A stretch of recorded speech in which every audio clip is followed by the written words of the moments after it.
नमस्कार दोस्तों, आपका स्वागत है यूपी मेंटोर में। तो आज हम देखेंगे यूपी ट्रिपल एस सी की भर्ती एजीटीए के लिए कृषि विज्ञान एवं फसलें। तो चलिए शुरू करते हैं। क्वेश्चन नंबर 1 है, कौन सी फसल लघु मोटे अनाजों के रूप में वर्गीकृत है? तो कौन सी है? वो है कोदो। ठीक है, इंपोर्टेंट क्वेश्चन है, ये पिछली भर्ती में पूछा गया था एजीटीए में। नेक्स्ट क्वेश्चन, नाइट्रोजन स्थिरीकरण और फसल चक्र के लिए जानी जाने वाली फसल तो होती है चना। काले चने का सही वानस्पतिक नाम क्या है? तो काले चने का जो सही वानस्पतिक नाम है वो है सीसर एरिएटिनम। ठीक है। नेक्स्ट क्वेश्चन, कौन सा पोषक तत्व जड़ के विकास को बढ़ावा देता है? तो होता है फॉस्फोरस। ठीक है, फॉस्फोरस क्या कर, फॉस्फोरस जो जड़ के विकास को बढ़ावा देता है। नेक्स्ट क्वेश्चन देखते हैं, रेशम कीट प्रजाति जिसका भारत में वाणिज्यिक कीट पालन होता है तो वो है एंथेरिया अस्मेसिस, जिसका जो है वाणिज्यिक रूप से प्रयोग किया जाता है। ये किसकी प्रजाति है? रेशम की प्रजाति है। इंपोर्टेंट है, याद रखने क्वेश्चन से। चलिए आगे बढ़ते हैं।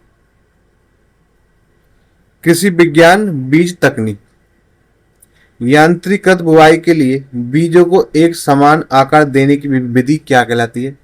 तो ये घोल या स्लरी विधि कहलाती है। पादप प्रजनन में हिस्टेरोसिस का दूसरा नाम क्या होता है? तो होता है अंतःप्रजनन अवनमन। ठीक है, इनब्रीडिंग डेप्रेशन कहलाती है। इंपोर्टेंट। भंडारण के लिए चावल और गेहूं की अधिकतम सुरक्षित नमी, तो चावल के लिए होती है 12% और गेहूं के लिए होती है 14%। ठीक है, याद रखना है आपको, इंपोर्टेंट। नेक्स्ट क्वेश्चन देखेंगे, आधार बीज फाउंडेशन सीड का सही वर्णन क्या है? तो प्रजनक बीज से उत्पादित और IMSCS मानकों को पूरा करने वाला होता है। ठीक है, तो अब नेक्स्ट क्वेश्चन देखेंगे, बीज लॉट की आनुवांशिक शुद्धता सत्यापित करने की विधि कौन सी है? तो ये होती है ग्रो आउट परीक्षण। ठीक है, तो ये भी याद रखना है आपको, जो कि मोस्ट इंपोर्टेंट है। तो चलिए आगे बढ़ेंगे। कृषि योजनाएं एवं नीतियां देखेंगे। ई किसान उपज निधि का मुख्य उद्देश्य क्या था? ये था किसान PFO पोर्टल से सीधे उपभोक्ताओं को ऑनलाइन उपज बेच सके। ठीक है, इसलिए ई किसान उपज निधि योजना चलाई गई थी। नेक्स्ट क्वेश्चन, प्रधानमंत्री फसल बीमा योजना का फोकस, तो प्राकृतिक आपदाओं, कीटों और बीमारियों के खिलाफ किफायती बीमा के लिए इसका यूज किया जाता है। ठीक है, प्रधानमंत्री फसल बीमा योजना। नेक्स्ट क्वेश्चन है, PM कृषि सिंचाई योजना का मंत्रालय, तो यह है कृषि एवं किसान कल्याण मंत्रालय। ठीक है, कृषि पहल आर्या का क्या अर्थ है? तो कृषि में युवाओं को आकर्षित करना और उन्हें बनाए रखना, इसकी फुल फॉर्म हो जाती है। ठीक है, इसका अर्थ हो जाता है आर्या योजना। ठीक है, जिससे कि युवा जो है कृषि की ओर आकर्षित हो और इसमें बने रहें। नेक्स्ट क्वेश्चन, मैनेज के अनुसार कौन सा कृषि विस्तार सिद्धांत मान्य नहीं है? तो यह है केंद्रीकृत योजना का सिद्धांत, तो ये मैनिंग के अनुसार मान्य नहीं है। तो चलिए आगे देखेंगे, कृषि बाजार एवं संस्थागत तंत्र, कृषि विपणन को आधुनिक बनाने के लिए नीति आयोग की पहल कौन सी थी? तो ये थी राष्ट्रीय कृषि बाजार, ई नाम। ठीक है, इंपोर्टेंट है। ई नाम प्लेटफॉर्म आधिकारिक तौर पर कब लॉन्च किया गया था? तो ये 2 अक्टूबर 2018 को लॉन्च किया गया था। ई नाम पोर्टल इंपोर्टेंट है। MSP के तहत केंद्रीय पूल के लिए अनाज खरीद की मुख्य एजेंसी है, तो यह भारतीय खाद्य नियम। ठीक है, FCI। 2024-25 की सीजन के लिए किस खरीफ फसल का सबसे अधिक MSP वृद्धि मिली है? तो यह राम तिल, जो कि 820 रुपये प्रति क्विंटल MSP मिली है इसको। नेक्स्ट देखेंगे, डेयरी अवसंरचना विकास निधि लागू करने वाले संगठन ते होता है राष्ट्रीय डेयरी विकास बोर्ड NDDB और NCDC। ठीक है, दोनों के द्वारा क्या किया जाता है, डेयरी अवसंरचना विकास निधि लागू की जाती है। आगे देखेंगे। तो वीडियो कैसी लग रही, वीडियो को लाइक कर देना और चैनल को सब्सक्राइब भी कर लेना। पशुपालन एवं डेयरी विज्ञान। किस भैंस की नस्ल को भारत का काला सोना कहा जाता है? तो यह मुर्रा। ठीक है, मुर्रा नस्ल को भारत का काला सोना कहते हैं। वाणिज्यिक पशु आहार हेतु FSSAI और BIS मानक कौन से हैं? तो IS 2052 के अनुसार BIS प्रमाणन।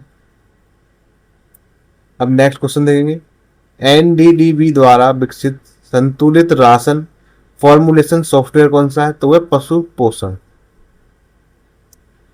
इंपोर्टेंट है, याद रखना। दो खुर वाले पशुओं में अर्धवार्षिक टीकाकरण वाला रोग कौन सा है? तो यह खुरपका मुंहपका रोग। ठीक है, FDM, foot and mouth disease कहते हैं इसे। ठीक है। कौन सी तेल की खली अखाद्य है, पशुओं के लिए अनुपयुक्त होती है?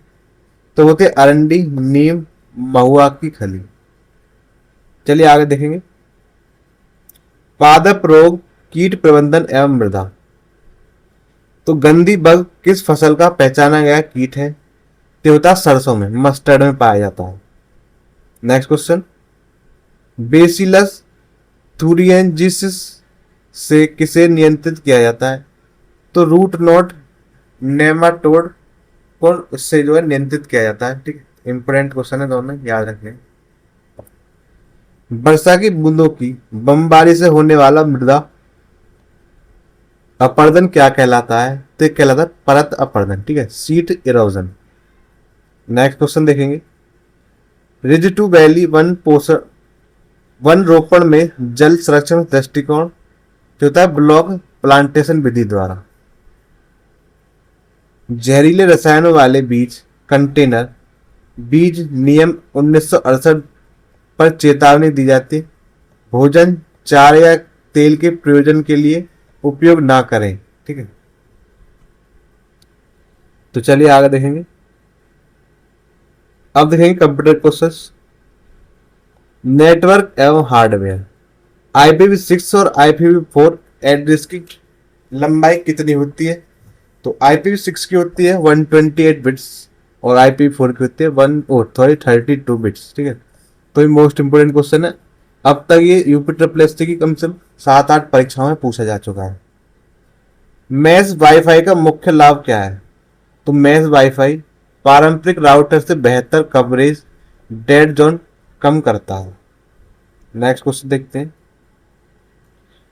ब्लू टच तकनीक के मानक तो SIG द्वारा प्रबंधित है और बैंडविड्थ 1 से 124 Mbps की स्पीड इसके द्वारा दी जाती है। ठीक है,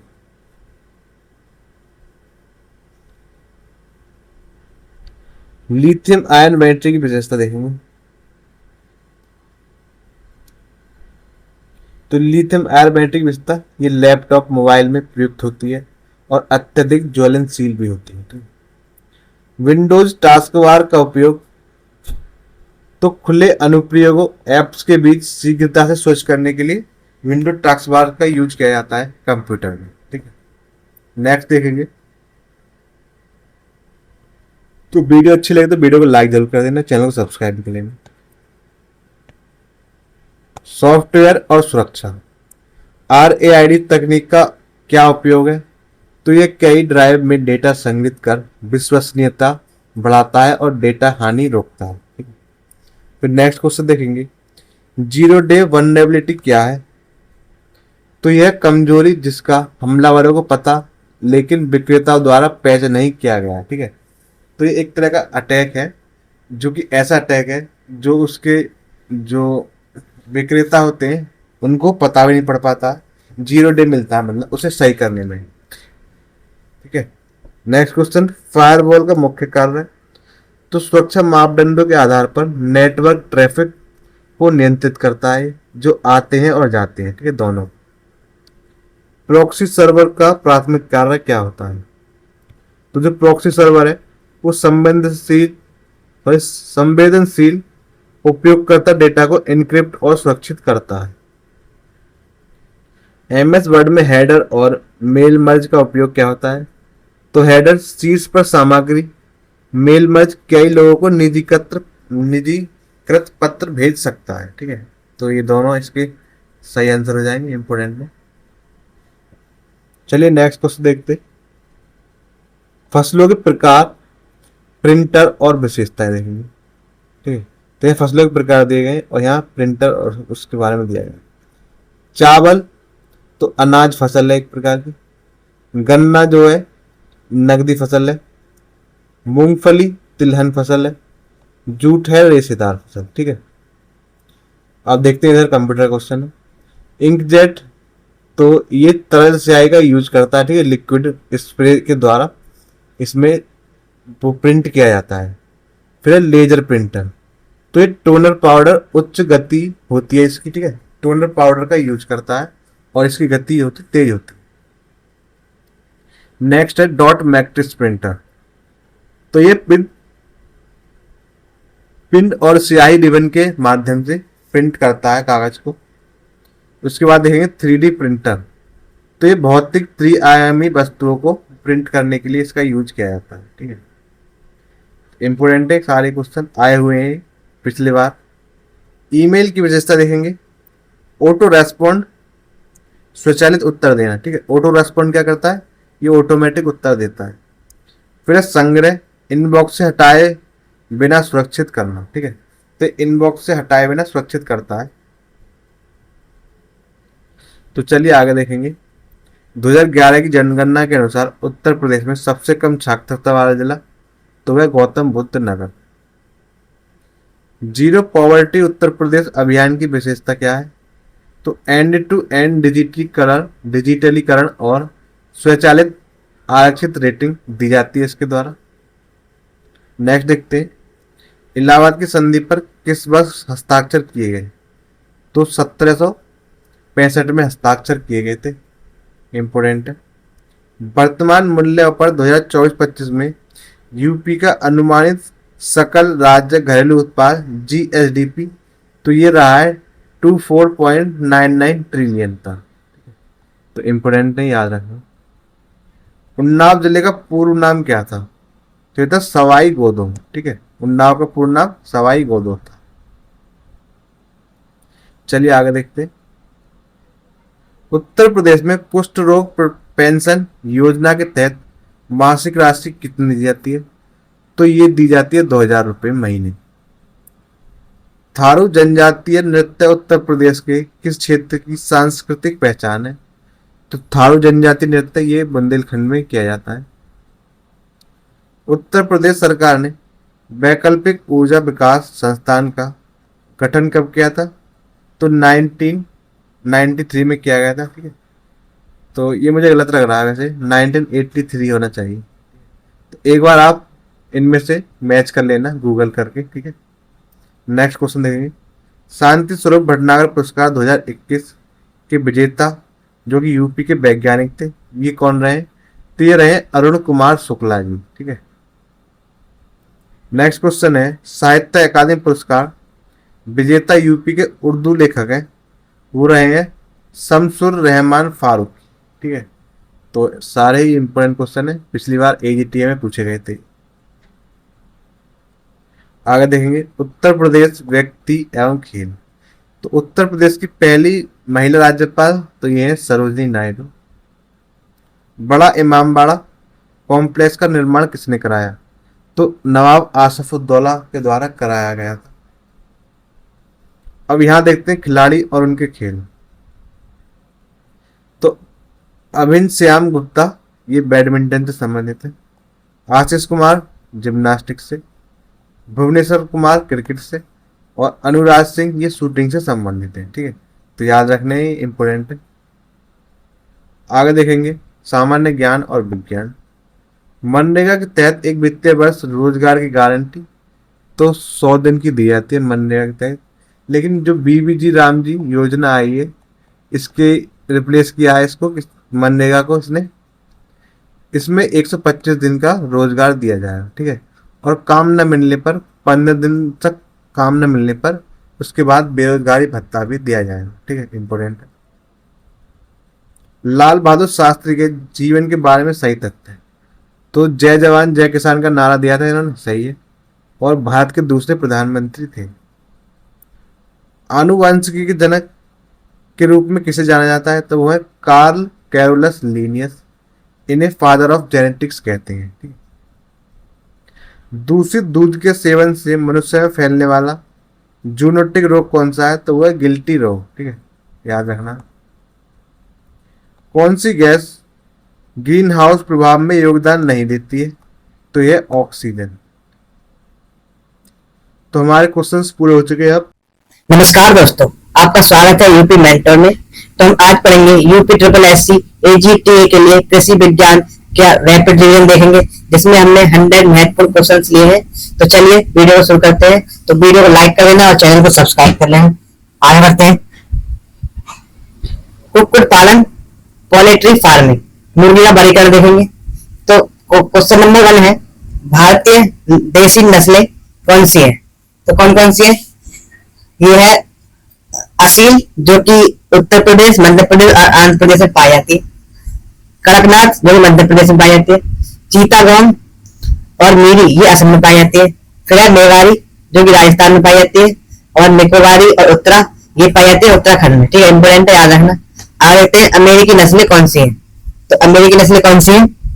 ये है new Hampshire, ply mouth rock, Rhode Island red, ये जो है अमेरिकी नस्लें हैं मुर्गियों की। चलिए आगे देखते हैं अंग्रेजी नस्लें कौन सी है। तो ये है ससेक्स, रेड कैप और एस्ट्रोलार्प। ठीक है, ये कौन सी है? ये अंग्रेजी नस्लों की प्रजातियों की वो है। आगे देखते हैं एशियाई नस्लें कौन कौन सी है। तो ये ब्रह्मा, कोचिन और लैंसन, ये एशिया की नस्लें हैं। आगे देखते हैं भूमध्य सागरीय नस्लें, व्हाइट लैंग हॉर्न, इटली की है, जिसमें अंडा उत्पादन के लिए यूज किया जाता है। फिर एनकोना और मिनोरका। ठीक है, तो ये नस्लें याद रखना इंपोर्टेंट है। चलिए आगे देखते हैं। आगे देखेंगे प्रमुख कुक्कुट रोग और उनके कारण। तो मुर्गियों में जो रोग होते हैं उनके कारण देखते हैं। मुर्गियों में क्षय रोग का कारण क्या होता है? तो होता है माइक्रोबैक्टीरियम एवियम, जीवाणु बैक्टीरिया होता है। अगला क्वेश्चन देखते हैं कुक्कुट प्लेग, जो कि वायरस के द्वारा फैलता है। फिर फाउल पॉक्स, चेचक, तो ये एरीपॉक्स वायरस द्वारा फैलता है। अगला क्वेश्चन देखेंगे मोरिक्स रोग। तो मोरिक्स रोग वायरस के द्वारा फैलता है। इसका बचाव क्या है? तो 1 दिन की उम्र में मैरिक्स वैक्सीन लाई जाती है बच्चों को। आगे देखते हैं खूनी पेचिस कंसीडियोसिस। ठीक है, प्रोटोजोआ द्वारा होता है और इसमें क्या वाहक? तो वाहक होता है इसका कवरीबिगहा। ठीक है, आगे देखते हैं बर्ड फ्लू एवियन इन्फ्लुएंजा के द्वारा होता है और H5 वायरस बोलते हैं। ठीक है, आगे देखेंगे प्लूरम रोग, तो ये बैक्टीरिया के कारण होता है। फिर है रानीखेत, इसका दूसरा नाम है न्यूकैसल डिजीज। ठीक है, इंपोर्टेंट है, याद रखना है आपको। न्यूकैसल डिजीज रानीखेत का दूसरा नाम। फिर है पैरोसिस, तो ये होता है पोषण संबंधी रोग से, न्यूट्रिशन से। ठीक है, अगला क्वेश्चन देखेंगे लिकोरिस बीमारी की विशेषता क्या है? तो अंडों के माध्यम से चूजों में फैल जाती है। ठीक है, इंपोर्टेंट है, याद रखना। तो चलिए आगे देखते हैं। हम यहाँ पर रोग देख ली।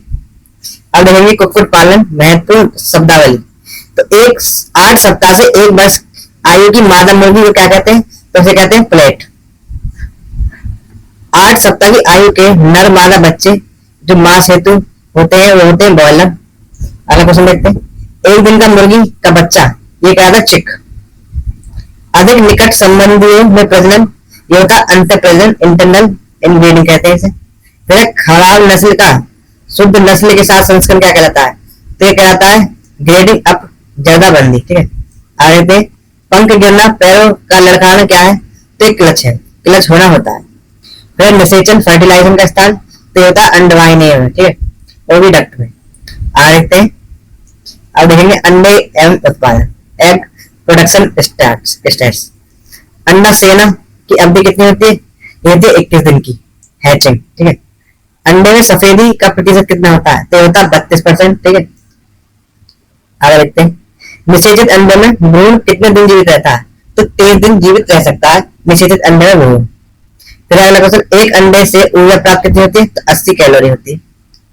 अंडे का बाहरी कवच किसका बना होता है? तो कैल्शियम का बना होता है अंडे का बाहरी कवच। ठीक है, इंपॉर्टेंट क्वेश्चन है। मुर्गियों के लिए आवश्यक अमीनो अम्ल तो ये है लाइसिन, मीथियोनिस और सिस्टीन। ठीक है, अब देखते हैं एक इंपॉर्टेंट फैक्ट, मुर्गी पालन में भारत की थर्ड रैंक किस किस की है। ठीक है, 3 नंबर में कौन कौन है, तो पहले नंबर पर तमिलनाडु और दूसरे नंबर पर आंध्र प्रदेश है और तीसरे नंबर पर पश्चिम बंगाल। ठीक है, मुर्गी पालन। चलिए आगे देखते हैं मत्स्य पालन, मछलियों का जीवन चक्र। तो मछलियों का जीवन चक्र देंगे फिश फार्मिंग। मछली का जीवन चक्र कितने चरणों में बटा है, तो ये 6 चरणों में बटा होता है। ठीक है, तो पहला जो चरण होता है अंडा। ठीक है, एग बनता है जो कि फूटने में 2 से 14 दिन लग जाते हैं।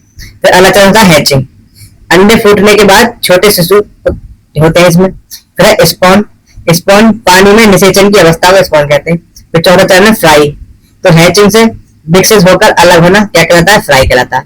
फिर 5वां चरण होता है फिगरलिंग, जिसमें आकार 5 से 15 सेंटीमीटर हो जाता है और बरस के जैसा दिखती है मछलियां। ठीक है, फिर 6वां चरण आता है ईयरलिंग। ठीक है, 1 वर्ष की आयु पूरी होने पर जो समय आता है उसे कहते हैं ईयरलिंग। तो चलिए आगे देखते हैं मछलियों का प्रवास, फिश माइग्रेशन। एनाडोम्स, एनाडोम समुद्र में रहती है, प्रजनन के लिए मीठे पानी नदियों में आती है, उदाहरण के लिए सेड। अब देखते हैं कैटाडोम्स, तो कैटाडोम्स मीठे पानी में रहती है और प्रजनन के लिए समुद्र में आती है, उदाहरण के लिए ईल और बैरोमुंडी। आगे से देखते हैं एम्फीड्रोमस, जो समुद्री मीठे पानी दोनों के बीच प्रवास लेकिन प्रजनन के लिए नहीं। ठीक है, जैसे गोबी फिश और मुललेट। आगे से देखते हैं पूर्ण प्रवासी फुल्ली माइग्रेटर, तो लंबी दूरी तय करती है, उदाहरण के लिए टूना शार्क। ठीक है, इंपोर्टेंट है टूना शार्क। चलिए आगे देखते हैं मुख्य मत्स्य नस्लें और भोजन। मछली का प्राकृतिक भोजन क्या है, तो ये प्लवक प्लैंकटन। ठीक है, इसमें होता है फाइटो और जू प्लैंकटन। आगे क्वेश्चन देखते हैं मोइना क्या है, तो एक प्रकार का जंतु प्लवक है मोइना, इंपोर्टेंट है ये। वायु श्वासी मछली, ठीक है, एयर ब्रीथिंग कौन सी होती है, तो होती है भांगुर। अगला क्वेश्चन देखते हैं भारतीय मेजर कॉर्प MIC ये कहा है, तो ये कतला, रेहू और मृगाल होती है। ठीक है, भारतीय मेजर कॉर्प बोलते हैं। फिर विदेशी कॉर्प, तो होती है सिल्वर ग्रास कॉमन कॉर्प। ठीक है, इंपोर्टेंट है।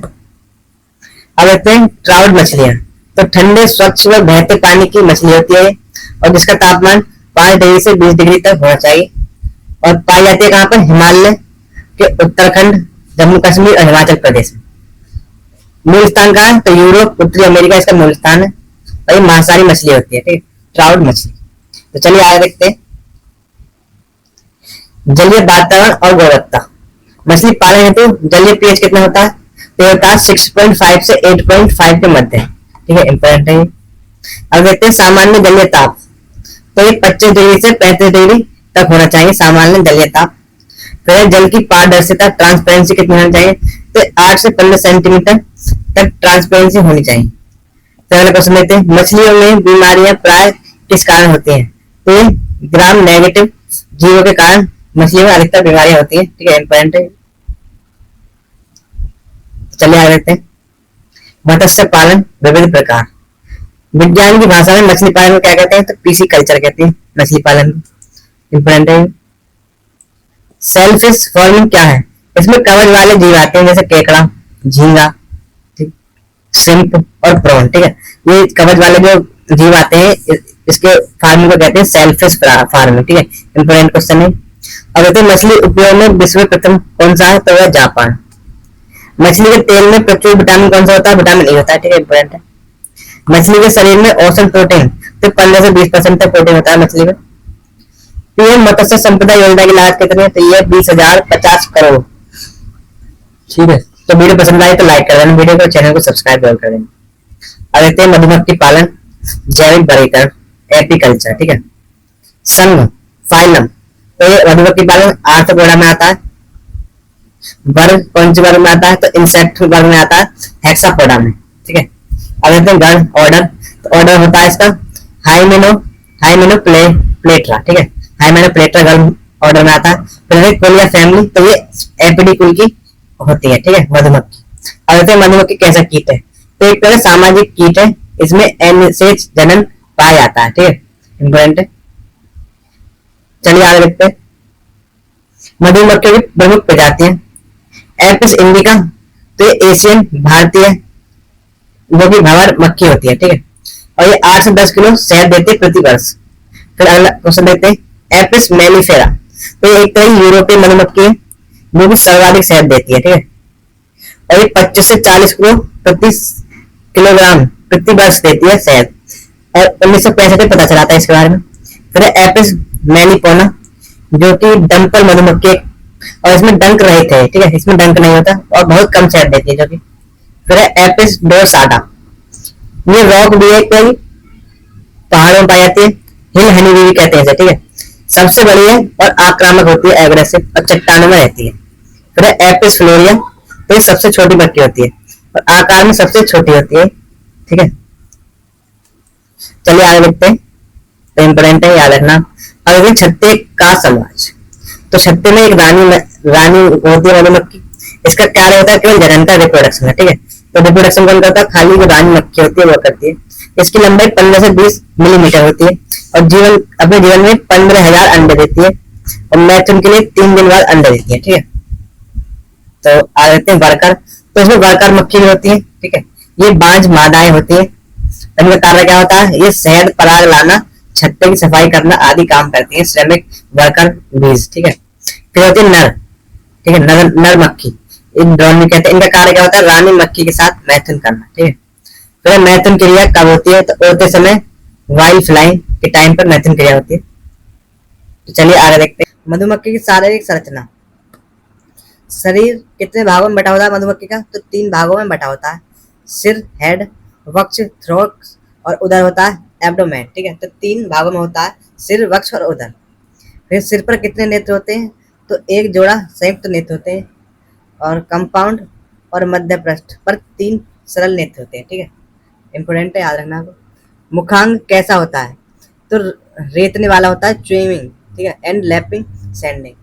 फिर देखते हैं अगला क्वेश्चन, सिर के दोनों ओर कितनी श्रृंगिका होती हैं, तो एक होती है, मतलब कुल 2 होती हैं श्रृंगिकाएं, ठीक है। अब आगे देखते हैं, रानी और नर मक्खी का विकास किन अंडों से होता है, तो निषेचित फर्टिलाइज और निषेचित अनफर्टिलाइज दोनों ही अंडों से इनका विकास होता है। चलिए आगे देखते हैं। तो हमारे यहाँ पर 100 क्वेश्चन खत्म हो चुके हैं। तो अगर वीडियो आपको अच्छी लगी तो लाइक करना और चैनल को सब्सक्राइब जरूर कर लेना। और अगर आपको इसकी पीडीएफ चाहिए तो हमारे टेलीग्राम चैनल से जरूर जुड़ जाएं। बहुत बहुत धन्यवाद। नमस्कार दोस्तों, आपका स्वागत है यूट्यूब मेंटर में। तो हम आज देखेंगे जेनेटिक्स और प्लांट ब्रीडिंग, जो कि UPSSC की परीक्षा AGTA के लिए बहुत ही ज्यादा इंपॉर्टेंट है। तो चलिए शुरू करते हैं। तो वीडियो को लाइक कर लेना और चैनल को सब्सक्राइब जरूर कर लेना।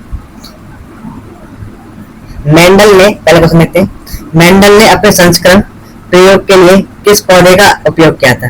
तो मेंडल ने उद्यान मटर, गार्डन पी का यूज किया था। तो इसे पाइसम सैटाइवम बार हॉर्टेंस कहते हैं, ठीक है, इसका वैज्ञानिक नाम है। तो चलिए आगे बढ़ते हैं। मेंडल ने मटर के पौधे में कुल कितने लक्षणों का अध्ययन किया? तो 14 लक्षणों का अध्ययन किया था, अर्थात 7 जोड़ों का। आगे देखते हैं, ट्रेट ट्री, ठीक है, ये ट्रेट ट्री देखते हैं इसमें क्या क्या कौन कौन से भाग है। तो ये तना है, ये फूल है, ये फली है, ये बीज है, ठीक है। अब देखते हैं मेंडल के 7 जोड़े लक्षण क्या कहते हैं। तो अंग प्रभावी और अप्रभावी देखते हैं। तो बीज सीड्स, इनका आकार कैसा होता था? गोल होता था और रंग था पीला, आकार झुर्रीदार और रंग हरा होता था, ठीक है। तो देखते हैं तना, जो स्टेम, ऊंचाई लंबा होता था, ऊंचा तना, और इसकी जो ऊंचाई है बौना होता था, ठीक है, मतलब प्रभाव जो है ऊंचा और अप्रभावी बौना। फिर देखते हैं फूल, तो फूल का रंग बैंगनी होता था और स्थिति कक्ष होती थी प्रभाव में, और अगर अप्रभावी रहे तो सफेद रंग का होता था और स्थिति शीर्ष अस्त होती थी, टर्मिनल।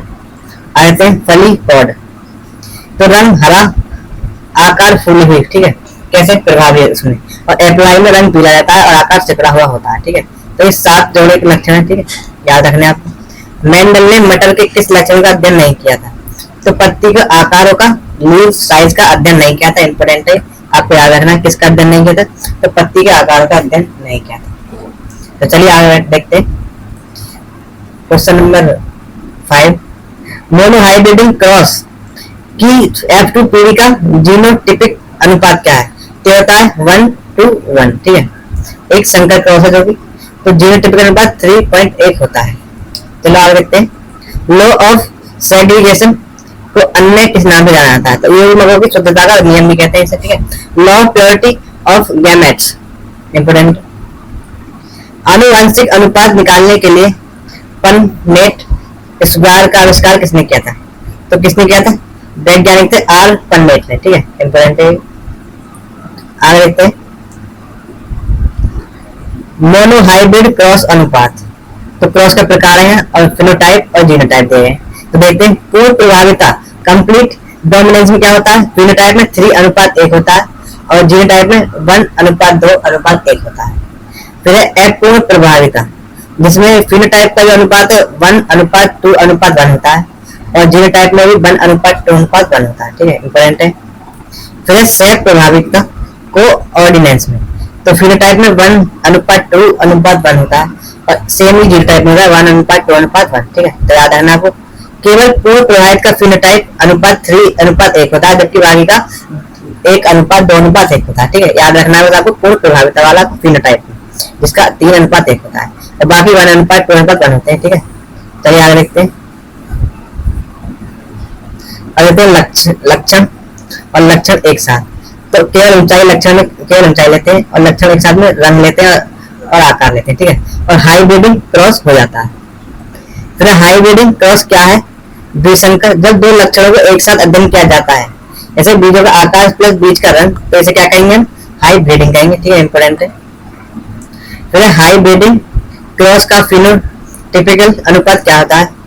तो यह 9:3:3:1, ठीक है, जिसमें 9 राउंड येलो, 3 राउंड ग्रीन और 3 विंकल्ड येलो और 1 विंकल्ड ग्रीन होते हैं, ठीक है, इंपोर्टेंट है।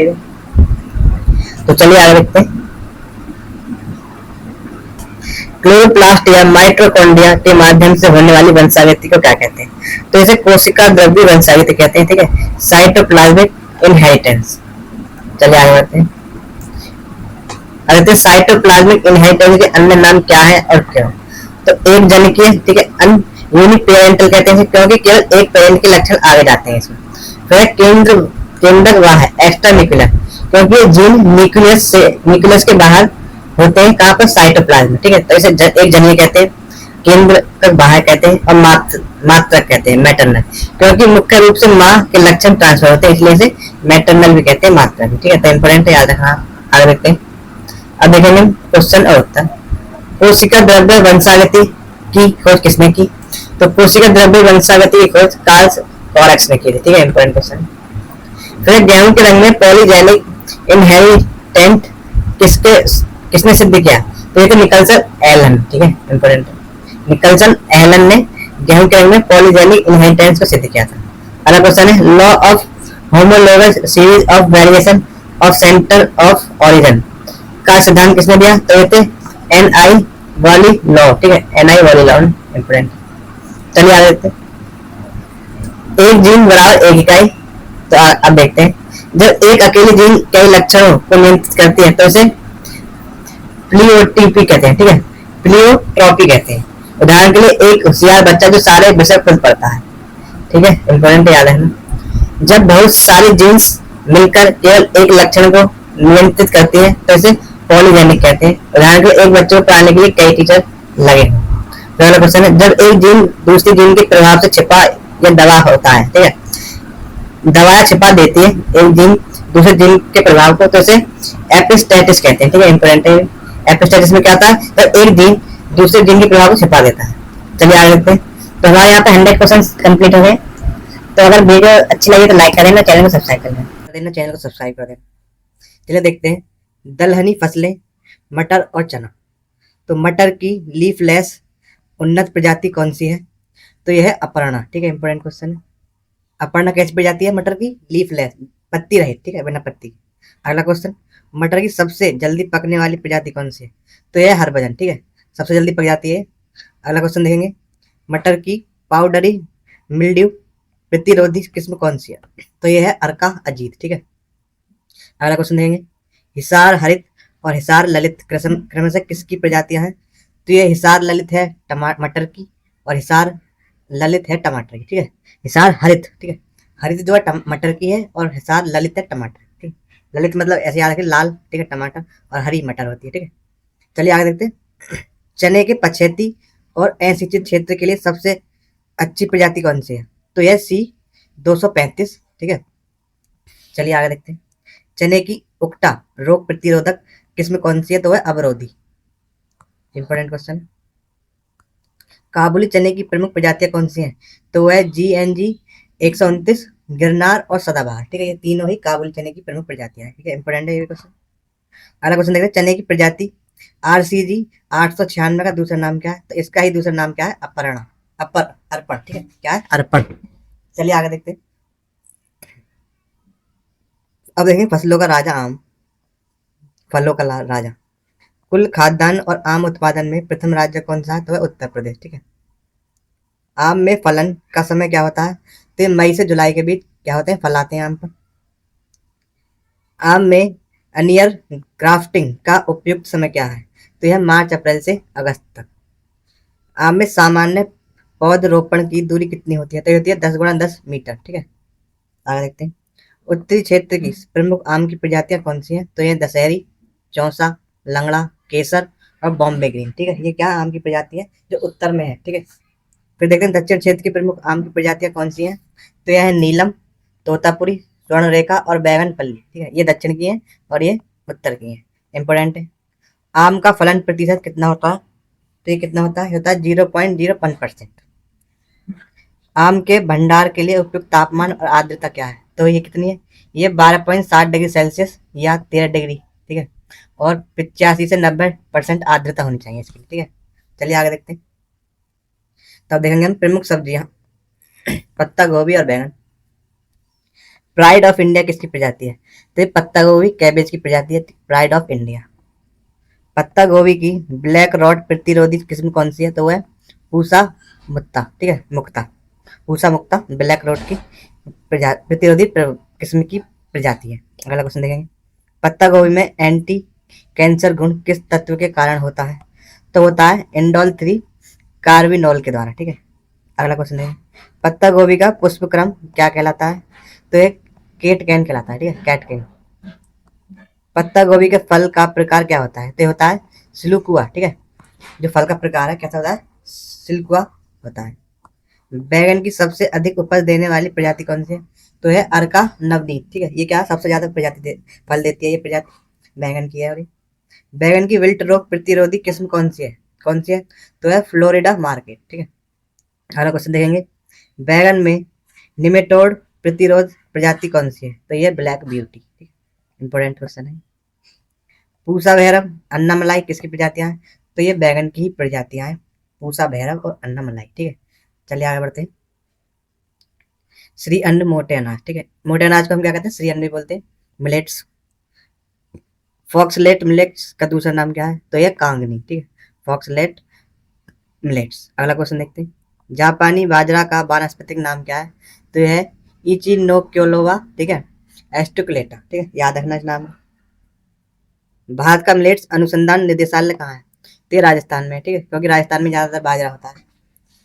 फिर है बाजरे के फल को वैज्ञानिक भाषा में क्या कहा जाता है? तो इसे कैरियोप्सिस कहते हैं, ठीक है, कैरियोप्सिस।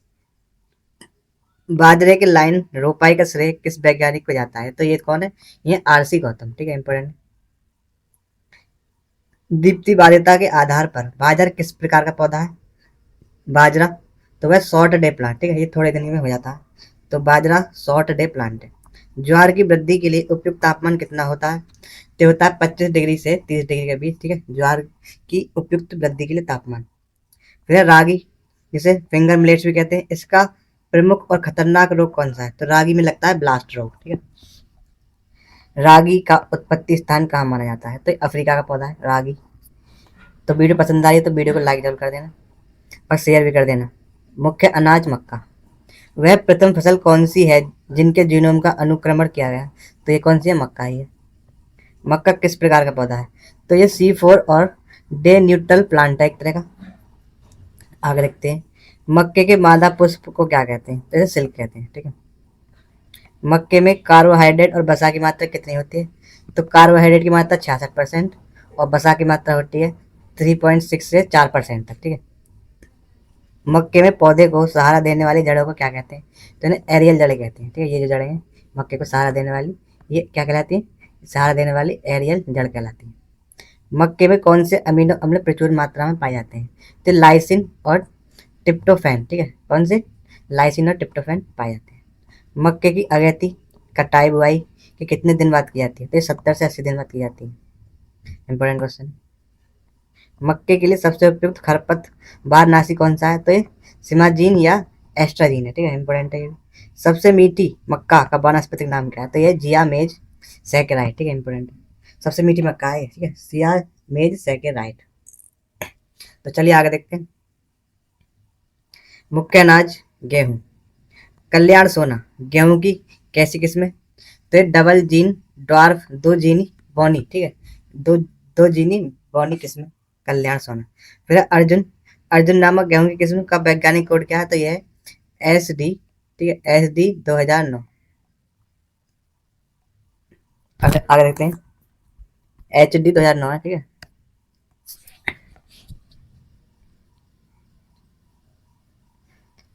असिंचित क्षेत्रों के लिए गेहूं की प्रमुख प्रजातियां कौन सी हैं?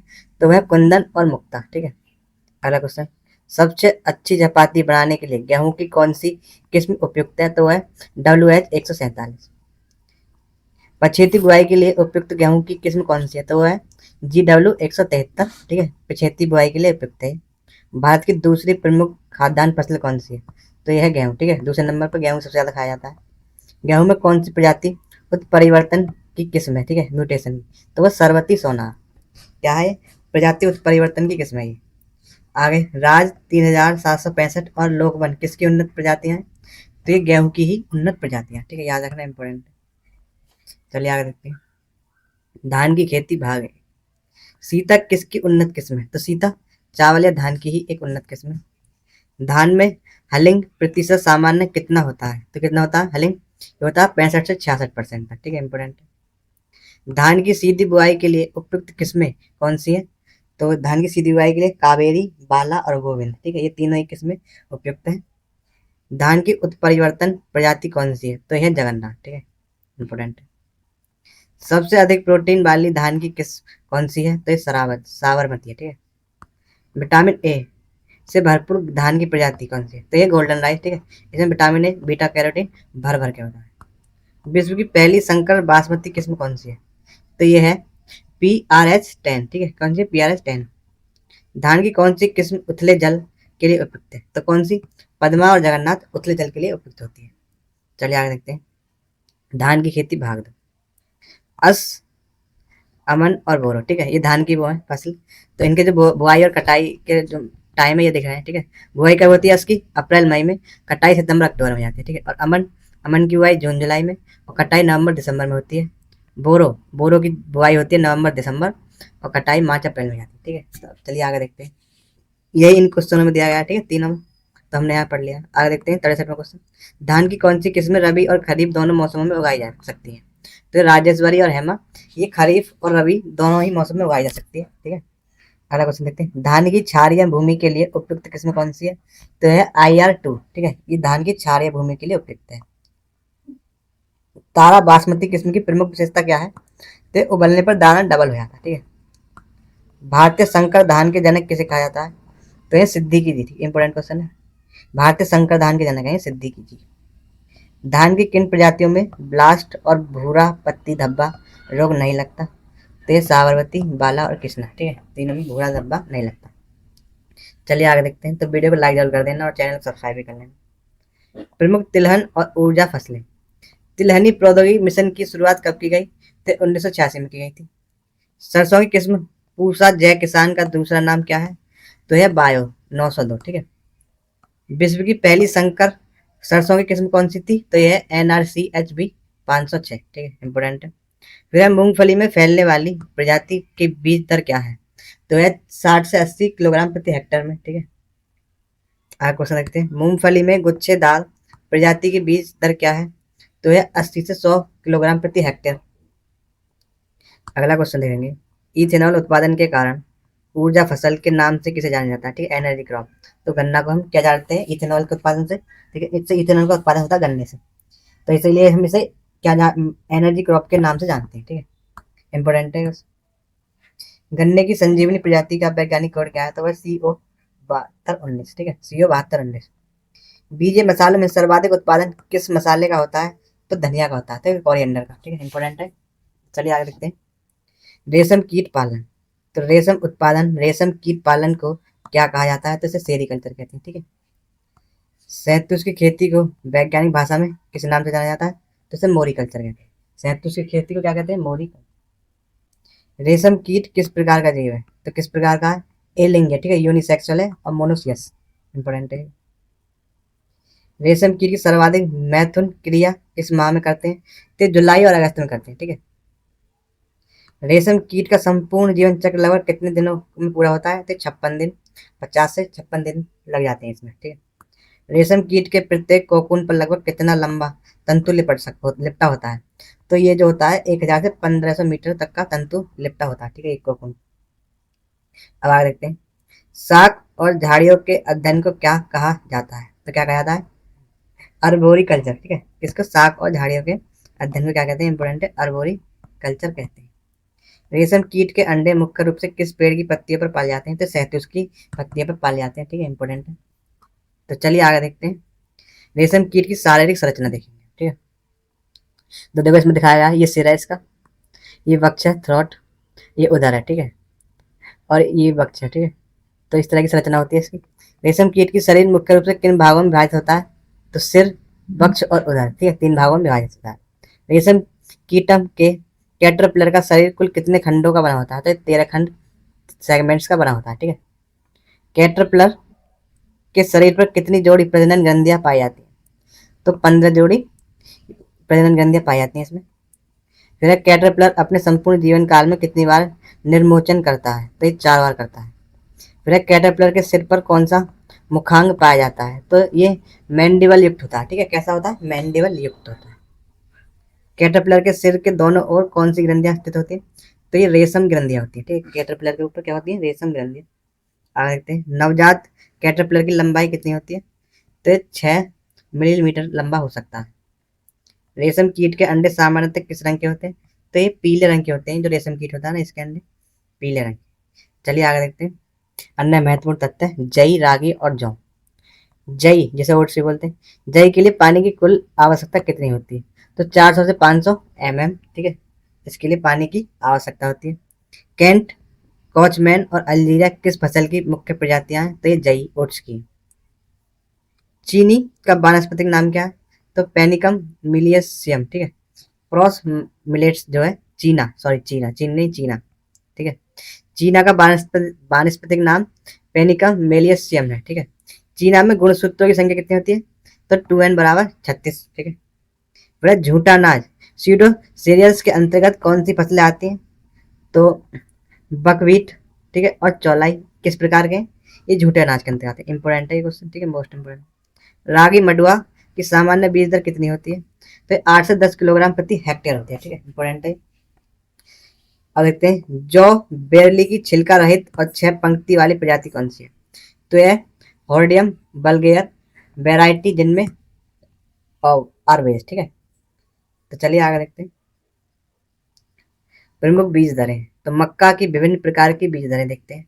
तो पॉपकॉर्न जो कि 12 किलो प्रति हेक्टेयर होता है, ठीक है, और बेबीकॉर्न 25 किलो प्रति हेक्टेयर, स्वीट कॉर्न 8 किलो प्रति हेक्टेयर, और शंकर 20 से 25 किलो हेक्टेयर, और संकुल ये होता है 18 से 20 किलोग्राम प्रति हेक्टेयर, और डिम्बर होता है 4-5 किलो प्रति हेक्टेयर में, ठीक है, इंपॉर्टेंट है इनकी दरें।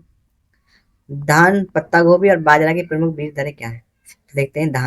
धान छिड़कवा 100 ग्राम प्रति, ठीक है, 100 ग्राम होता है और प्रति हेक्टेयर, और सीड ड्रिल 60 ग्राम प्रति हेक्टेयर, ठीक है, किलोग्राम, और बासमती राइस 20 किलोग्राम प्रति हेक्टेयर में होता है। पत्ता गोभी होता है 500 ग्राम प्रति हेक्टेयर। फिर बाजरा जो कि 4 से 5 किलोग्राम प्रति हेक्टेयर में होता है, और नर्सरी के लिए 2 से 2.5 किलोग्राम बहुत होता है। फ्लोरिकल्चर, पुष्प विज्ञान, गेंदा, भाग 1 देखते हैं। तो गेंदे का उत्पत्ति स्थान कौन सा है? मैक्सिको, ठीक है। गेंदे में गुणसूत्रों की संख्या कितनी होती है? तो 2n बराबर 24 इसमें गुणसूत्रों की संख्या होती है। तो आगे देखते हैं। गेंदे के बीज अंकुरण हेतु उपयुक्त तापमान कितना होता है? तो ये होता है 18 से 30 डिग्री सेल्सियस। गेंदे की बीज दर प्रति हेक्टेयर कितनी होती है? तो ये होती है 1.5 किलो प्रति हेक्टेयर। ठीक है, आगे देखते हैं अगला क्वेश्चन। भारत का गुलाब किसे कहा जाता है? तो गेंदा को ही भारत का गुलाब कहते हैं। इंपॉर्टेंट क्वेश्चन है। गेंदे की अफ्रीकन प्रजाति की पौधारोपण दूरी ये होती है 40 × 30 सेंटीमीटर। ठीक है, गेंदे में पीचिंग की क्रिया कितने दिनों बाद होती है? तो ये बुआई के 40 दिन बाद होती है। ठीक है, पीचिंग की प्रक्रिया। चलिए आगे देखते हैं। गेंदे की अफ्रीकन प्रजातियां कौन सी हैं? तो यह पूसा नारंगी, स्टार गोल्ड और क्लाइमैक्स। ठीक है, ये तीनों ही गेंदे की अफ्रीकन प्रजातियां। ठीक है, इंपोर्टेंट है। फ्लोरिकल्चर गेंदा, रजनीगंधा और ग्लैंडियोलस। ठीक है, तो सोती देश बचाव हेतु सोलेनेसी फसलें के चारों ओर क्या लगाते हैं? तो क्या लगाते हैं? गेंदा लगाया जाता है। ठीक है, रजनीगंधा का उत्पत्ति स्थान और पुष्प क्रम का प्रकार तो देखते हैं। रजनीगंधा कहाँ का है? तो ये मैक्सिको का है और पुष्प क्रम का प्रकार है स्पाइक। ठीक है, इंपोर्टेंट। अब देखते हैं रजनीगंधा में सुषुप्तावस्था तोड़ने हेतु रसायन किसका यूज किया जाता है? तो थायोरिया। ठीक है, थायोरिया का यूज किया जाता है 4%। रजनीगंधा की पुष्प का समय क्या है? तो ये जुलाई से सितंबर के दौरान खिलते हैं। ठीक है, इंपोर्टेंट। रजनीगंधा की प्रमुख किस्में कौन सी हैं? तो है स्वर्ण रेखा, रजत रेखा और कल्याणी डबल। ठीक है, ये तीनों ही रजनीगंधा की पुष्पन पुष्प किस्में हैं। ठीक है, ग्लैंडियोलस का पुष्प क्रम क्या कहलाता है? तो स्पाइक कहलाता है। ठीक है, इंपोर्टेंट है। ग्लैंडियोलस की प्रमुख किस्में कौन सी है? तो कुमकुम, धीरज, स्वर्णिमा और स्वप्निल। ठीक है, ये तीनों ही ग्लैंडियल की प्रमुख किस्में हैं। ठीक है, याद रखना इंपोर्टेंट है। चलिए आगे देखते हैं। पोमोलॉजी फल विज्ञान पपीता। पपीते में गुणसूत्रों की संख्या कितनी होती है? तो 2n बराबर 18 होती है। ठीक है, पपीते की गायनोडाइसियस किस की बीज दर तो होती है 250 से 300 ग्राम प्रति हेक्टेयर। मेरे पपीते की डायनोसियस किस्मों की बीज दर कितनी होती है? तो 400 से 500 ग्राम प्रति हेक्टेयर होती है। अगला क्वेश्चन है, पपीते की पहली ट्रांसजेनिक किस्म कौन सी है? तो यह सन यूपी। ठीक है, ये पहली ट्रांसजेनिक किस्म है। जो पपीते की पहली व्यावसायिक किस्म कौन सी है? तो पपीते की जो पहली व्यावसायिक किस्म है तो वह रेनबो। ठीक है, क्या है? रेनबो। पपीते में पौधरोपण दूरी कितनी होती है? तो 3 × 3 मीटर इसकी पौध दूरी होती है। अगला क्वेश्चन देखते हैं, पपीते में टीएसएस की मात्रा कितनी है? तो ये 10 से 12 डिग्री ब्रिक्स। पपीते का बाग लगाते समय नर व मादा पौधों का अनुपात क्या होना चाहिए?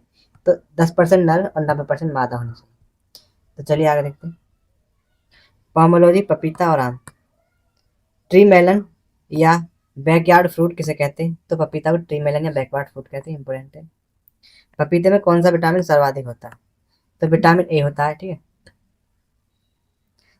ताइवानी पपीते के गूदे का रंग कैसा होता है? तो लाल होता है। ठीक है, ताइवानी पपीता कैसा होता है? लाल। पपीते के कच्चे फलों से प्राप्त औषधीय तत्व क्या है? तो वह है पपेन। ठीक है, पपेन पाया जाता है।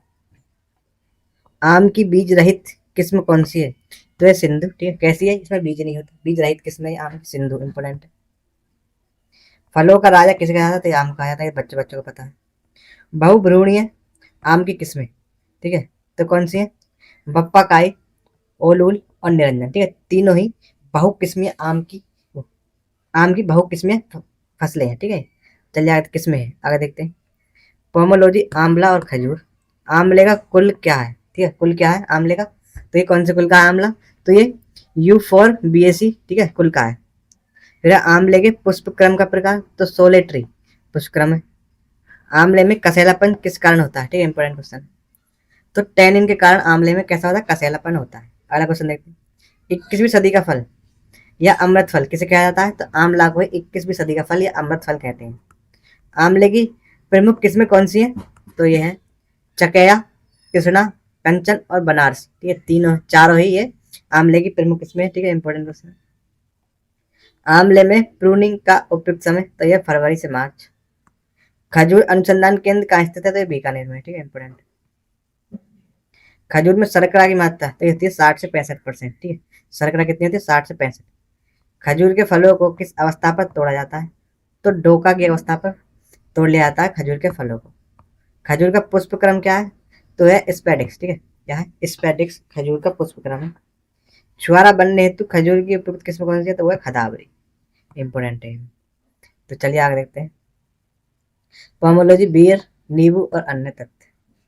बेर का खाने योग्य भाग कौन सा है? तो ये पेरिकॉर्प कहलाता है, ठीक है। क्या कहलाता है? पेरिकॉर्प, बेर का खाने योग्य भाग। बेर की अगैती किस्में कौन सी होती हैं? तो ये है गोला, गौमा, थार सेविका, ठीक है। ये बेर की अगैती किस्में। बेर की पछैती किस्में, तो जो पछैती किस्में हैं वो है उमरान, मेहरबानी और पठानी, ठीक है। तीनों ही कैसी है? पछैती किस्में।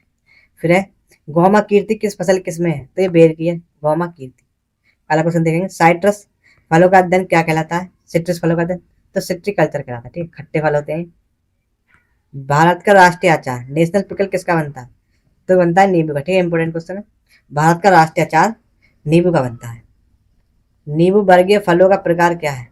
तो ये हेस्पेरिडियम, ठीक है। हेस्पेरिडियम वर्ग के फल है नींबू। ब्लड रेड किस फल की किस्म है? तो ब्लड रेड किसकी है? माल्टा की है, ठीक है। मेवों का राजा किसे कहते हैं? तो अखरोट को मेवों का राजा कहते हैं, वॉलनट को, ठीक है। इंपॉर्टेंट क्वेश्चन है। तो वीडियो पसंद आए तो लाइक कर देना और अपने दोस्तों को शेयर भी कर देना, ठीक है। अब देखते हैं ओलेरिकल्चर, सब्जी विज्ञान, टमाटर। टमाटर की नेमाटोड प्रतिरोध किस्म कौन सी है? तो वह सिलेक्शन 120, ठीक है। टमाटर की उच्च व निम्न तापमान दोनों हेतु उपयुक्त किस्म? तो है पूसा सदाबहार, ठीक है।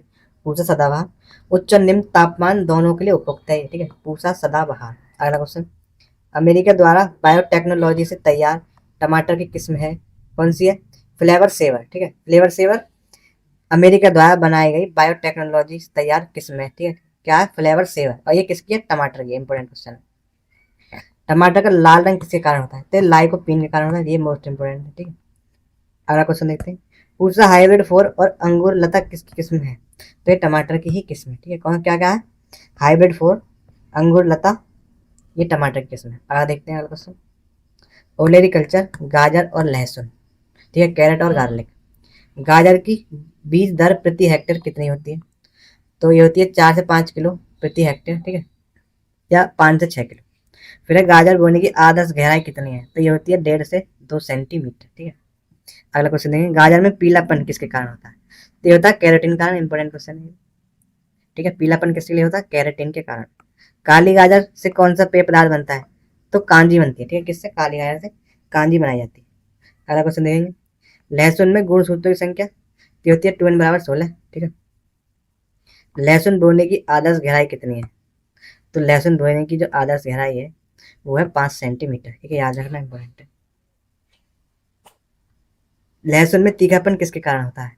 तो डाई एलाइल डाई सल्फाइड, ठीक है। किसके कारण होता है? डाई एलाइल डाई सल्फाइड के कारण तीखापन होता है। Important question. लहसुन में गंध का कारण क्या है? तो यह है एलाइसिन, ठीक है। ये गंध का कारण होता है लहसुन में। लहसुन की प्रमुख किस्में कौन सी है? तो यह यमुना, सफेदी और गोदावरी और श्वेता, ठीक है। ये तीनों ही लहसुन की प्रमुख किस्में हैं। चलिए आगे देखते हैं, और एग्रीकल्चर में देखेंगे प्याज, मूली और अन्य सब्जी। प्याज में गुलाबी सड़न रोग पाया जाता है लहसुन में? तो किसमें पाया जाता है? ये प्याज में पाया जाता है गुलाबी सड़न, ठीक है। रोग। अगर देखेंगे अर्का किसकी प्रजाति है? तो पीले प्याज की प्रजाति है, ठीक है। अर्का पीताम्बर। इंपोर्टेंट है तो जड़ का रूपांतरण है मूली। छिलका रहित खाने योग्य मटर की किस्म तो ये है सालविया, ठीक है। कैसी होती है? छिलका रहित होती है, खाने योग्य। पत्ता गोभी की किस्म पूसा मुक्ता किस रोग के प्रतिरोधी है? तो यह ब्लैक रॉट, ठीक है। अगला क्वेश्चन है, डायमंड किस फसल की किस्म है? तो ये बंद गोभी की किस्म है, कैबेज की, ठीक है। डायमंड इंपोर्टेंट है। तो वीडियो पसंद आए तो लाइक कर देना वीडियो। अब देखेंगे महत्वपूर्ण वर्गीकरण और शब्दावली। तो क्लाइमेट्रिक फल कौन से होते हैं पकने वाले? अंजीर, अमरूद, सेब, पपीता और एवोकाडो, ठीक है। ये कैसे होते हैं? क्लाइमेट्रिक फल हो गए, होते हैं पकने वाले। और नॉन क्लाइमेट्रिक फल कौन से? तो ये अंगूर, लीची, बेर और अखरोट, ठीक है। तो याद रखना, पकने वाले को कहते हैं क्लाइमेट्रिक और नहीं पकने वाले को नॉन क्लाइमेट्रिक। हवा द्वारा परागण किसमें होता है? तो आंवला, नारियल, खजूर और पपीता, इनमें हवा द्वारा ही परागण होता है। इंपॉर्टेंट। कीटों द्वारा परागण तो ये होता है आम, सेब, नाशपाती और सीताफल, ठीक है। कीटों द्वारा परागण होता है इसमें आम में, सेब में, नाशपाती में और सीताफल। तो ये हवा द्वारा परागण होता है, इसे एनिमोफिल कहते हैं, ठीक है। एनिमोफिली जो हवा द्वारा होता है, और जो कीटों द्वारा होता है उसे एंटोमोफिली कहते हैं, ठीक है। ये भी याद रखना। पक्षियों द्वारा परागण और लिथोफिली कहते हैं, जैसे ये होता है केले में और अनानास में, ठीक है। दो ही में होता है। इंपोर्टेंट है तीनों क्वेश्चन। और देखेंगे हम कल्प वृक्ष किसे कहा जाता है? तो नारियल को हम कल्प वृक्ष कहते हैं, कोकोनट को, ठीक है। इंपोर्टेंट है। तो चलिए आगे देखते हैं, भगवान का भोजन फूड ऑफ गॉड किसे कहते हैं? तो कोकोआ, कहवा। जो कॉफी होती है उसे भगवान का भोजन कहते हैं। बुद्धि व स्वर्ग का पेड़, ठीक है, ट्री ऑफ विजडम किसे कहते हैं, तो इसे केले कहते हैं, ठीक है, बुद्धि और स्वर्ग का पेड़। चलिए आगे देखते हैं महत्वपूर्ण वर्गीकरण एवं शब्दावली। तो बटर फ्रूट किसे कहा जाता है, तो एवोकाडो को क्या कहते हैं, बटर फ्रूट कहते हैं, इंपॉर्टेंट। पेय पदार्थों की रानी, क्वीन ऑफ बेवरेज किसे कहते हैं, तो चाय को कहते हैं, टी को, ठीक है, ये भी इंपॉर्टेंट। बहुधा पारागित ऑफन क्रॉस पॉलिटेंट, ये सब्जियां कौन कौन सी है, तो भिंडी, बैंगन और मिर्च, ठीक है, तीनों ही है, कई सब्जियां बहुधा पारागित है। अगला क्वेश्चन, द्विवर्षीय सब्जियां कौन सी हैं, तो मूली, गाजर, प्याज और शलजम, ये द्विवर्षीय सब्जियां, ठीक है, बायनियल, ठीक है। फिर है डे न्यूट्रल सब्जियां कौन सी है, तो भिंडी, मिर्च, टमाटर और बैंगन कैसी सब्जियां डे न्यूट्रल है, ठीक है, इंपॉर्टेंट है।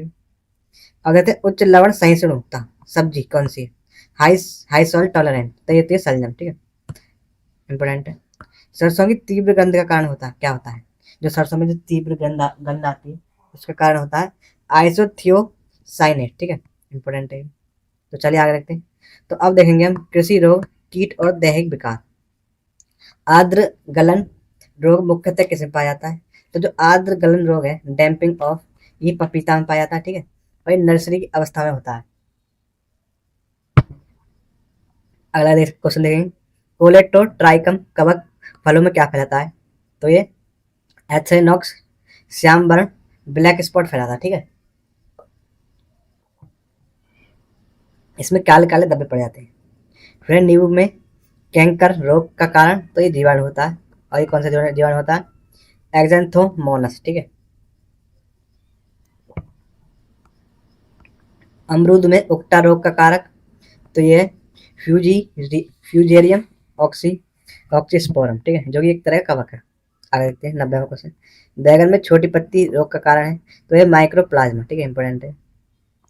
आलू में ब्लैक हार्ट विकार का कारण, तो ये भंडारण में ऑक्सीजन की कमी हो जाती है, तो ब्लैक हार्ट रोग हो जाता है, ठीक है, इंपॉर्टेंट है। जो आलू में लेट ब्लाइट रोग का कारक है, तो ये फाइटोफ्लोथोरा, ठीक है, फाइटोफ्लोथोरा इंपॉर्टेंट है। व्हाइट हार्ट दैहिक विकार किस फल में होता है, तो तरबूज में होता है, ठीक है, वाटरमेलन कैसा होता है, व्हाइट हार्ट। अगला क्वेश्चन, लहसुन में रबडिफिकेशन, ठीक है, क्या रबडिफिकेशन, सॉरी रबडिफिकेशन का कारण क्या है, तो नाइट्रोजन उर्वरक का अधिक प्रयोग करते हैं हम, तो लहसुन में क्या होता है, रबडिफिकेशन हो जाता है। तो चलिए आगे देखते हैं, वर्णक और खाद्य परिरक्षण। सेब का लाल रंग किसके कारण होता है, तो एंथ्रोसाइनिन के कारण सेब का लाल रंग होता है, ठीक है, ये सारे ही क्वेश्चन इंपॉर्टेंट है यहाँ से यहाँ तक 100 तक। हल्दी में पीला रंग किसके कारण होता है, तो क्यूक्यूमिन के द्वारा होता है, ठीक है, क्यूक्यूमिन के द्वारा हल्दी में पीला रंग होता है। फिर काली मिर्च में तीखापन किसके कारण होता है, तो यह है ओलियोरेजिन, ठीक है, क्या है, ओलियोरेजिन के कारण काली मिर्च में तीखापन होता है। भारत सरकार ने खाद्य परिरक्षण उद्योग की स्थापना कब की, तो यह की थी 1958 में, ठीक है, मोस्ट इंपोर्टेंट है। जेली बनाने हेतु चीनी की उपयुक्त सांद्रता कितनी होती है, तो होती है 65% चीनी होती है, ठीक है, जब हम जेली बनाते हैं। अब देखते हैं 100वां क्वेश्चन, फल तरकारी परीक्षण उद्योग प्रौद्योगिकी पुस्तक के लेखक कौन है, तो ये डॉक्टर सदा शिव नायर, ठीक है, इंपॉर्टेंट है ये पुस्तक। नमस्कार दोस्तों, आपका स्वागत है यूपी मेंटोर में। तो हम आज पढ़ेंगे यूपी ट्रिपल एस सी की वैकेंसी एजीटीए के लिए कृषि विज्ञान के महत्वपूर्ण क्वेश्चंस। तो चलिए शुरू करते हैं क्वेश्चन नंबर 1 से। तो इसमें देखेंगे हम सिंचाई और जल प्रबंधन, ठीक है। विश्व में 100% सिंचित क्षेत्र वाला देश कौन सा है, तो ये है मिस्र, ठीक है, इजिप्ट 100% सिंचित है, सिंचित। अगला क्वेश्चन देखते हैं, विश्व में सर्वाधिक सिंचाई दक्षता किस देश की है, तो वो है इजराइल की, ठीक है। सर्वाधिक सिंचाई दक्षता किस सिंचाई विधि की होती है, तो होती है ड्रिप सिंचाई, ठीक है, कितनी होती है 90% से अधिक। अगला क्वेश्चन देखते हैं, भारत का कौन सा राज्य लगभग 100% सिंचित है, ठीक है, तो वो कौन सा है, पंजाब राज्य, ठीक है, कितना 100 या 98% सिंचित है। अगला क्वेश्चन, विश्व में सर्वाधिक सिंचित क्षेत्र किस देश में है, तो ये भारत में है 22.06%। फिर दूसरे नंबर पे आता है चाइना। अगला क्वेश्चन देखते हैं, भारत में सर्वाधिक सिंचित क्षेत्रफल किस फसल के अंतर्गत आता है, तो ये गेहूं फसल में आता है, ठीक है, गेहूं फसल में सर्वाधिक सिंचित क्षेत्रफल आता है। तो चलिए आगे देखते हैं। तो अब देखेंगे हम सब्जी उत्पादन, फूल गोभी, ठीक है, कलीफ्लावर। तो फूल गोभी में खाने योग्य भाग को क्या कहते हैं, तो क्या कहते हैं, इसे कर्ड कहते हैं, ठीक है, क्या? कर्ड। इंपॉर्टेंट है। अगला क्वेश्चन देखते हैं, कर्ड को सूर्य के प्रकाश से बचाकर सफेद रखने की प्रक्रिया क्या है? तो ये ब्लीचिंग कहलाती है। ठीक है, कर्ड को सूर्य के प्रकाश से बचाकर सफेद रखा जाता है तो उसे ब्लैंचिंग कहते हैं। ठीक है, ब्लॉन्चिंग। अगला क्वेश्चन, फूल गोभी की कौन सी किस्में स्वतः सेल्फ ब्लॉन्च होती है, मतलब कि स्वतः प्रसुप्त हो जाती हैं? तो वो क्या होती हैं? पछेती किस्में। ठीक है, जैसे कि स्नोबॉल। अगला क्वेश्चन, अगेती व मध्यम किस्मों में कौन सी किस्में सेल्फ ब्लॉन्च हैं? तो कौन सी है? ये है पूसा हिमज्योति, हिसार वन और पूसा दीपावली। ठीक है, इंपोर्टेंट है ये क्वेश्चन। प्रसंस्करण में ब्लॉन्चिंग का मुख्य उद्देश्य क्या होता है? तो एंजाइम निषिद्ध कर रंग परिरक्षण करना। ठीक है, कलर प्रिजर्वेशन करना। अगला क्वेश्चन, सेब बैंगन काटने पर कालापन किस एंजाइम के कारण होता है? तो होता है पॉलीफिनोल ऑक्सीडेशन, ऑक्सीडेज के कारण। ठीक है, किसमें? जैसे सेब और बैंगन काटते हैं तो जो कालापन हो जाता है वो होता है पॉलीफिनोल ऑक्सीडेज एंजाइम के कारण। चलिए अगला क्वेश्चन देखते हैं, बीज उत्पादन के लिए फूल गोभी के बीच वाले भाग को काटना क्या कहलाता है? तो वो कहता है स्कूपिंग। ठीक है, क्या कहलाता है? स्कूपिंग। जो बीज उत्पादन के लिए फूल गोभी के बीच का जो भाग है उसे काट देते हैं। चलिए आगे देखते हैं। तो वीडियो पसंद आ रही है तो लाइक कर देना वीडियो को और चैनल को जरूर सब्सक्राइब कर देना। कार्बन नाइट्रोजन CN अनुपात महत्वपूर्ण डेटा। तो देखते हैं, यहाँ देखते हैं पदार्थ और इधर देखेंगे CN कार्बन और नाइट्रोजन का अनुपात। तो भारतीय मृदाओं का औसत CN अनुपात क्या है? तो वो है 10:1। ठीक है, जो कि 8.51 से 12.1 के बीच रहता है। ठीक है, इंपोर्टेंट क्वेश्चन है। सूक्ष्म जीवों का अनुपात, ठीक है, बैक्टीरिया कवक में कितना होता है? 5.1 से 10.1 तक होता है कार्बन और नाइट्रोजन का अनुपात। ठीक है, इसके बारे में बात हो रही है कार्बन और नाइट्रोजन के अनुपात के बारे में। अगला क्वेश्चन देखते हैं, गोबर की खाद का अनुपात। तो गोबर की खाद की अनुपात होता है 20:1 और 23:1। ठीक है, अगला क्वेश्चन, दलहनी फसलों का अनुपात। तो दलहनी फसलों में जो कार्बन नाइट्रोजन अनुपात होता है 20:1 से 30:1 तक होता है। अगला क्वेश्चन देखते हैं, धान के पुआल में अनुपात तो होता है 80:1 का। ठीक है, कार्बन और नाइट्रोजन का अनुपात 80:1 होता है। फिर ज्वार मक्का का अनुपात, तो ये 100:1 होता है। ठीक है, इंपोर्टेंट है। अब देखते हैं भारतीय मृदाओं का CNP अनुपात कितना होता है? तो होता है 100:10:1। ठीक है, इंपोर्टेंट क्वेश्चन। आदर्श मृदा में कितना कार्बन पदार्थ होना चाहिए? तो 5% होना चाहिए, जबकि भारतीय मृदा में 1 से 2% ही पाया जाता है। ठीक है, अब देखते हैं आगे। तो देखेंगे हम मृदा pH और पोषक तत्वों की उपलब्धता। तो जो आइडल जोन होता है ये pH स्केल में 6.5 से 7.5 तक होता है। ठीक है, जो 7 जो है बीच में होता है। इधर के जो चले अगर 7 से नीचे जाएगी तो एसिडिक होता जाता है हमारा मृदा, और अगर 7 से ऊपर बढ़ती है तो एल्कलाइन हो जाती है, क्षारीय। ठीक है, तो अब देखते हैं इससे संबंधित क्वेश्चन। अम्लीय pH 6.5 पर किन वृहद पोषक तत्वों की कमी होती है? तो Ca, Ma, MO और Na की कमी होती है। ठीक है, चलिए आगे देखते हैं। अम्लीय pH पर किन तत्वों की विषाक्तता बढ़ती जाती है? तो H, Al, Fe, Cu, Zn, Mn और B इनकी क्या है? विषाक्तता बढ़ती जाती है। ठीक है, फिर है पोषक तत्वों में NPKS की सर्वाधिक उपलब्धता किस pH पर होती है? तो 6.5 से 7.5 के बीच होती है। ठीक, चलिए आगे देखते हैं। क्षारीय pH 7.5 पर मुख्य रूप से किन तत्वों की कमी होती है? तो सूक्ष्म पोषक तत्व जो कि Fe, Cu, Zn, Mn और B इनकी कमी हो जाती है। ठीक है, चलिए आगे देखते हैं। क्षारीय pH पर किन तत्वों की विषाक्तता होती है? तो किन की होती है? Ca, Mg और MO की। ये इंपोर्टेंट क्वेश्चन है, तो चलिए आगे देखते हैं। इनकी जो फुल फॉर्म है आप अपने आप देख लेना। ठीक है, आगे देखते हैं। टमाटर व परागण प्रसार शिक्षा। ठीक है, टमाटर कैसी फसल है? तो ये परागण के आधार पर कैसी फसल है टमाटर? तो ये स्वयं परागित है। ठीक है, सेल्फ पॉलिनेटेड होती है। ठीक है, इंपोर्टेंट क्वेश्चन। टमाटर में स्वयं परागण का मुख्य कारण क्या है? तो ये होमोमॉर्फिज्म होता है। ठीक है, इसमें नर मादा की समान ऊंचाई होती है और चेस्मोगैमी। ठीक है, ये इसके मुख्य कारण है स्वयं परागण होने के। वह अवस्था जिसमें निषेचन के बाद फूल खिलता है तो इसे चेस्मोगेमी कहते हैं, ठीक है। क्या कहते हैं? चेस्मोगेमी। वह अवस्था जिसमें फूल कभी नहीं खिलता और अंदर ही निषेचन हो जाता, तो ये कहलाती है क्लैस्टोगैमी, ठीक है। क्लैस्टोगैमी जिसमें क्या है, फूल नहीं खिलता, अंदर ही निषेचन हो जाता। चलिए आगे देखते हैं। एक लिंगी फूलों में कौन सा परागण होता है? तो केवल पर परागण, ठीक है। क्रॉस पॉलिनेशन होती है इनमें, जो एक लिंगी फूल होते हैं उसमें। अगला क्वेश्चन देखते हैं। समाचार पत्र, न्यूज़पेपर संचार का कैसा रूप है? तो ये लिखित रूप है, रिटन फॉर्म, ठीक है। फिर फिल्म शो संचार का कैसा माध्यम है? तो ये श्रव्य दृश्य ऑडियो विजुअल एड है। चलिए आगे देखते हैं।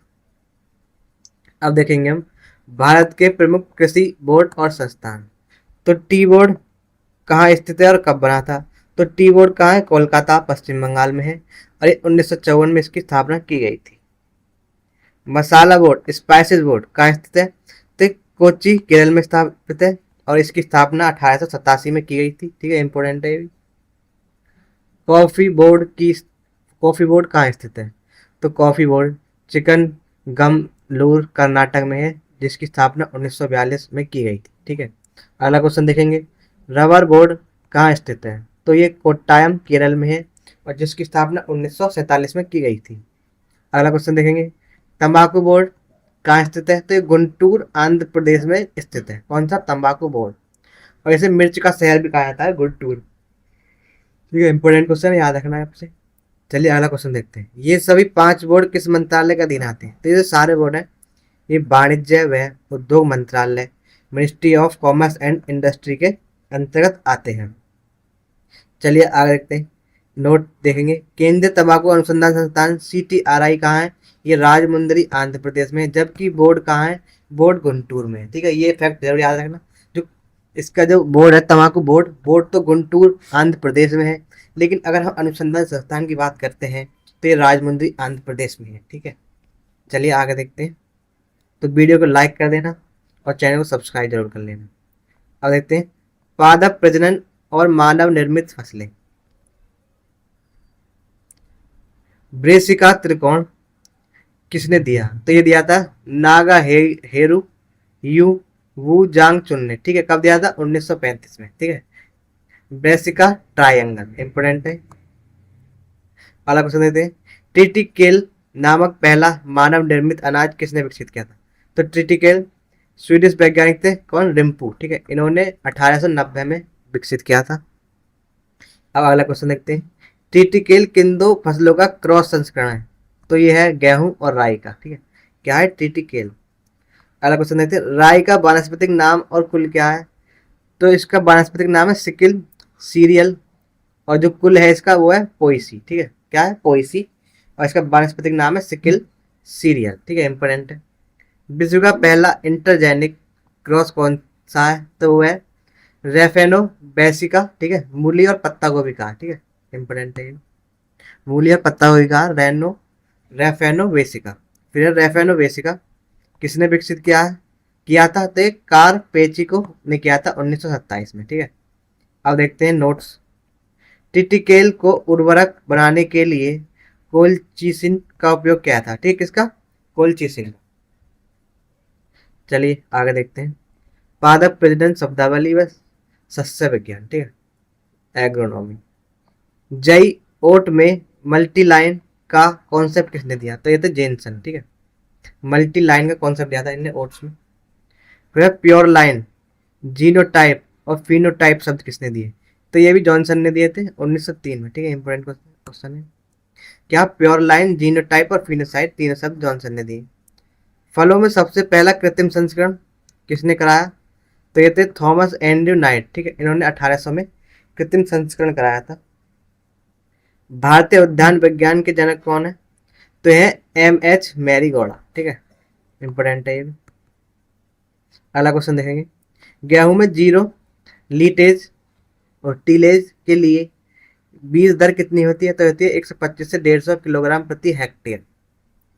गेहूं में छिटकवा विधि के लिए बीज दर कितनी होती है? तो ये होती है 150 किलोग्राम प्रति हेक्टेयर के लिए, ठीक है। इंपॉर्टेंट है। तो हमारे यहाँ पर 100 क्वेश्चन समाप्त हो चुके हैं। तो अगर आपको वीडियो अच्छी लगी तो हमारी वीडियो को लाइक करना और चैनल को सब्सक्राइब जरूर करना, और कमेंट में अपने टॉप वो बताना सुझाव, ठीक है, किस पे वीडियो बनाई जाए।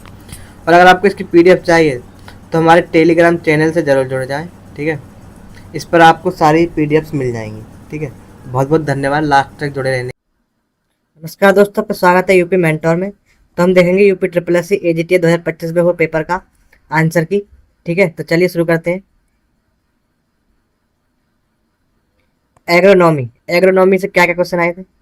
कौन सी फसल नाइट्रोजन फिक्सिंग क्षमता के लिए जानी जाती है? तो वो है चना, ठीक है। यह एक लेगूम फसल है, इंपॉर्टेंट क्वेश्चन है। माइनर मिलेट्स के रूप में किसे वर्गीकृत किया गया है? तो यह पोदो मिलेट, ठीक है। इसका बीज आकार में छोटा और खेती का क्षेत्र कम होता है, ठीक है। यह है माइनर मिलेट। अगला क्वेश्चन देखते हैं। कौन सी खली पशुओं को खिलाने योग्य नहीं है? तो अरंडी, नीम और महुआ की खली पशुओं को खिलाने के योग्य नहीं होती। इनका प्रयोग खाद के रूप में किया जाता है, ठीक है। Important question. चलिए आगे देखते हैं। कॉम्प्लेक्स फर्टिलाइजर का सही उदाहरण क्या है? तो DAP, डाई अमोनियम फॉस्फेट, इसका सही उदाहरण है कॉम्प्लेक्स फर्टिलाइजर का, ठीक है। इसमें नाइट्रोजन और फॉस्फोरस दोनों होते हैं, दो प्राथमिक पोषक तत्व होते हैं, ठीक है। अगला क्वेश्चन देखते हैं। उड़द का सही वानस्पतिक नाम क्या है? तो है विंगना मुंगो, ठीक है। किसका? उड़द का, ब्लैक ग्राम जो बोलते हैं इसे। फिर धान पैडी के भरण के लिए अधिकतम सुरक्षित नमी कितनी होनी चाहिए? तो 14% तक होनी चाहिए। चलिए आगे देखते हैं। फसलों का सही वर्गीकरण। तो धान अनाज वाली फसल है, ठीक है, सीरियल क्रॉप। फिर जैसे गन्ना, तो गन्ना कैसी फसल है? नकदी फसल है, कैश क्रॉप है। जूट कैसी है? रेशे वाली फसल, फाइबर क्रॉप। फिर है मूंगफली, तो तिलहनी फसल के अंतर्गत आती है मूंगफली। और पेपर में यही प्रश्न मिलान में पूछा गया था, ठीक है, जो AGTA का पेपर हुआ था 2025 में, तो उसमें ये क्वेश्चन मिलान में आया। चलिए आगे देखते हैं, इंपॉर्टेंट है, इसी तरह क्वेश्चन आते हैं। और अब देखते हैं, गंधी बग किस फसल का मुख्य कीट है? तो गंधी बग किसका है? धान का मुख्य कीट है, राइस का। ये दोनों को खोखला कर देता है और उसमें गंदी बदबू आती है, ठीक है। अगला क्वेश्चन। नीचे दिए गए विकल्पों में से कौन से कीट दालों पर आक्रमण करते हैं? तो ये होते हैं हेलिकोवर्पा, ठीक है, अर्मेग्रा और एलिफ क्रेसीबोरा, ठीक है। ये येलो स्टेम बोरर केवल धान पर और टॉप बोरर गन्ने पर लगता है, ठीक है। Important question. बीटी कपास द्वारा किस कीट को प्रभावी ढंग से नियंत्रित किया जाता है? तो कौन सा है? तो वो है कैटरपिलर, ठीक है, पिंक वॉलवॉर्म भी बोलते हैं इसे। चलिए आगे देखते हैं। Soil science and farming system. Relay cropping की सही परिभाषा क्या है? तो पहली फसल के कटने से पहले ही उसी खेत में दूसरी फसल की बुआई कर देना क्या कहलाता है? रिले क्रॉपिंग कहलाता है। अगला क्वेश्चन देखते हैं। जड़ों के विकास और शुरुआती वृद्धि के लिए कौन सा पोषक तत्व आवश्यक होता है? तो ये होता है फॉस्फोरस। अगला क्वेश्चन। बारिश की बूंदों के सीधे प्रहार से होने वाला मृदा क्षरण किससे मिट्टी की पपड़ी बन जाती है? जिससे मिट्टी की पपड़ी बन जाती है उसे क्या कहते हैं? तो उसे स्प्लैश इरोजन कहते हैं, स्प्लैश इरोजन, ठीक है। रेन ड्रॉप इरोजन भी कहते हैं। इंपॉर्टेंट है, पूछा गया है PY की 2025 में AGTA के क्वेश्चन में। आनुवंशिकी के जनक कौन है? तो ये ग्रेगर जॉन मेंडल है, ठीक है। नोट, यदि विकल्प में मेंडल नहीं थे तो सही उत्तर इनमें से कोई नहीं होगा, ठीक है। चलिए आगे देखते हैं। राइजोबियम आधारित लिक्विड उर्वरक में न्यूनतम व्यवहार्य सेल प्रति मिलीलीटर कितना होना चाहिए? तो कितना होना चाहिए? 1 × 10⁹ CFU प्रति मिलीलीटर। बेहतरीन रिवीजन के लिए जुड़े रहें। PDF और मास्टर नोट्स के लिए स्कैन करें, लाइक, कमेंट और सब्सक्राइब करें। आपकी सफलता हमारा संकल्प।